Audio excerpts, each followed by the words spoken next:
ಆದ್ರೆ ನಿಜ ಅವರನ್ನು ನೋಡ್ತಿದ್ರ ಶಿವನ್ನ ನೋಡ್ದಂಗೆ ಆಗ್ತದ. ಅವರು ಕೂಡ ಮಾತಾಡ್ತಿದ್ರ ಶಿವನ ಕೂಡ ಮಾತಾಡ್ದಂಗೆ ಅನಿಸ್ತದ. ಅವರ ಹತ್ಯೆ ಹಾಕಿದ್ರ ಶಿವನ ಹತ್ಯಾಕ ಇದ್ದಂಗೆ ಅನಿಸ್ತದ. ನಿನ್ನ ಪಾಲಿಗೆ ಗೋವಿಂದ ಭಟ್ರು ಶಿವ. ಹೌದಾ ನಿಜ? ಅವರ ನನ್ನ ಪಾಲನ ಶಿವ, ಅವರ ನನ್ನ ಪಾಲನ ಗುರು. ಗದಿ ಒಳಗ ಮೋಹ ಇಟ್ಕೊಂಡು ಶಿವನನ್ನ ಹುಟ್ಟುದ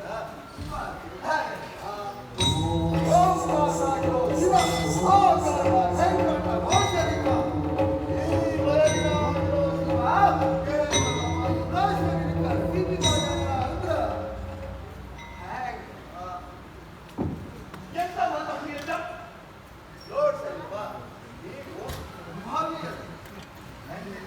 ಕೇಳಿದ ಪದ ಕಟ್ಟಿ ಹಾಡು ನನ್ನ ಅನುಭವವನ್ನು ಮಾತಾಡ್ತೀನಿ. ಶಿವ ಹೋದಾಗ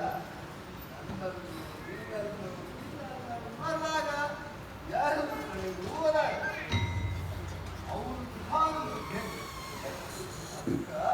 ಭಕ್ತಿ ಬೇಕಪ್ಪ, ಭಕ್ತಿ. ಅವರು ಶಿವನನ್ನ ನಂಬು, ಶಿವನನ್ನ ಕಾಣೋ.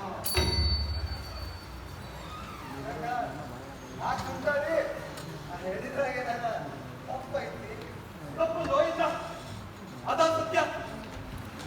ನಿಮ್ಗೆ ಯಾಕ ಶಿವ ಇರೋ ಕಡೆಗ ಈ ಚಪ್ಪಲಿ ಹಾಕೋದಿಲ್ಲ? ಚಪ್ಪಲಿ ಹಾಕೋದಿಲ್ಲ, ಚಪ್ಪಲಿ ಹಾಕೋದಿಲ್ಲ ಅಂತ ಹಾಕೋದಿಲ್ಲ, ಹಾಕೋದಿಲ್ಲ ಅಂತ ಹಾಕೋದಿಲ್ಲ.